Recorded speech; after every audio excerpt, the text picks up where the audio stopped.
Dünya pamuk üretiminde ilk 10 ülke içinde yer alan Türkmenistan'da bu yıl 1.250.000 ton pamuk üretildi. Ülke genelinde çeşitli eyaletlerden gelen çocuklar pamuk dolu torbaları Devlet Başkanı Gurbanguly Berdimuhamedov'a teslim etti.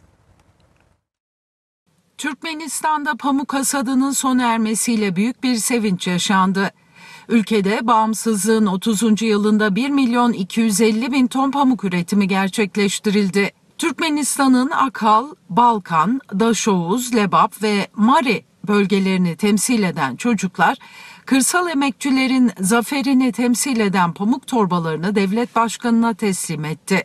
Ülkede son yıllarda tarım sanayi komplekslerinin geliştirilmesi ve modern tarımsal yöntemlerin kullanılmasıyla üretim artırıldı. Türkmen lider pamuk yetiştiricilerine ve tüm tarım işçilerine gayretleriyle elde ettikleri güzel sonuçlar için teşekkür etti.